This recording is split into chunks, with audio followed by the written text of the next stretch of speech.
Hello, my name is Lance Teal, and I'm doing this speech for online public speaking from Quebec Community College. In 1900, only 500,000 whitetails were in North America. Thanks to hunters and conservation programs, there are now more than 32 million. Hunters and conservation are important because without them, the population would explode, leading animals to starve to death, producing more diseases, and having more explosive encounters with humans. Many people believe that hunting is cruelty to animals. But if hunting were not an option, these animals would die of starvation and diseases. Also, automobile crashes would increase due to the overpopulation of these animals. Statistics prove that hunting is the #1 way to control wildlife.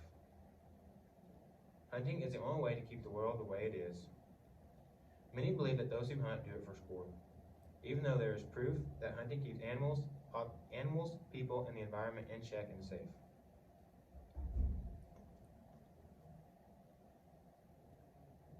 A high population of a certain wildlife would affect more than just their species. According to Scott Lehman, Kansas game warden, deer were ran out of Kansas. They had to be reintroduced along with turkeys. The wildlife population in general was declining. Concerned people, hunters at the time, realized that there were no laws and all these animals were disappearing. These hunters started funding to start helping the wildlife by upraising state agencies that would protect these animals in their habitats. Take deer for example. Deer can affect anything from farmers to their crops to songbirds. Too many deer can overbrowse a certain habitat, causing that habitat to die from being consumed too quickly, which in turn makes the deer want to eat farmers' crops, which then destroys people's food as well. With deer on the look for food, they will be forced to travel to more urban areas, which then causes more deer and human incidents. Hunting cannot completely solve the problem. Hunting cannot completely solve human and animal interaction, but hunting will help over time. Hunting also keeps predators and scavengers in check. Coyotes and raccoons have no natural predators. Keeping the coyote population in check is extremely important. Once food runs out for them in the wild, they will begin to move into more urban areas and begin preying on neighborhood cats and dogs. Raccoons, on the other hand, will not harm animals or humans, but they will start running around, trying to get into trash and eating pet food. Animals have great control concerning how the environment shapes itself. The hunter has control over the animal, so in turn, the hunter controls the environment. According to Scott Lehman, Kansas game warden, I would not say anything has increased. It has created more of an opportunity for a hunter.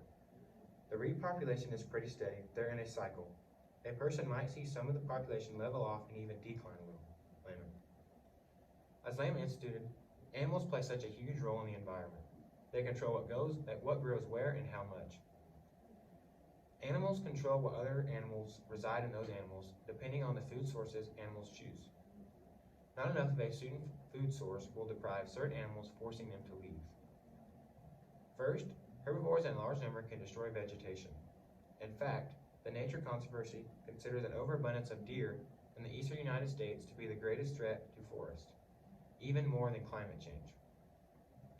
Deer selectively eat certain species, changing the dynamics of the forest. Nelson. According to Ecological Impact of White-tailed Deer on our forests face multiple challenges, including conversion, invasive species, and a changing climate. No native wildlife has more of an impact on the habitat than the white-tailed deer. When their numbers approach or exceed the capacity of a habitat to sustain them, they pose an additional challenge to our forests and themselves.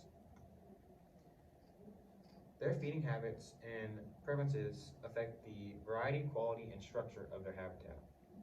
When the population is out of control, it harms and changes the forest for decades to come. Plants that can handle this amount of browsing will soon become out of control and take over. Deer can change a habitat so much that they can decrease the amount of birds that live in that area. A decline in plant variety and habitat quality not only means less food and cover for other animals, especially during critical periods such as spawning and winter, but also for other wildlife. Cascading effects extend to insects, birds, and other mammals. Insects, including pollinators such as bees, moths, and butterflies, ability This affects their ability to find plants needed for their life cycle. That includes to feed, rest, hide, and deposit eggs. Very specific insects and plant relationships can be disrupted, such as between certain moths and orchids that pollinate. Nesting sites for songbirds and understory shrubs and saplings, as well as the insect supply of that food, can become limiting. The logical impact of white-tailed deer on forests. Thanks to hunters and conservationists, these animals are well controlled and very well taken care of. Hunters do so much for the animals they love to hunt. They want to see them grow and live in a healthy and wonderful habitat. Hunters are the #1 conservationists. They do everything in their power to grow the habitat for the animals they pursue. Hunters have control over the populations of all these animals. Without hunting the forest, biodiversity would become uncontrollable and lead to animal death. Hunters fund almost all conservation efforts by using a special tax that is taken out when they buy their permits and other outdoor equipment. Also, anytime they shop at an outdoor store, a percent of that money goes to help conservation efforts. The hunting of predators is greatly important to the growth of other animals and their habitats. Their population will become outrageously high, creating more interactions with humans, potentially causing accidents. Overall, hunters are the #1 contributors to all the contents listed in this speech.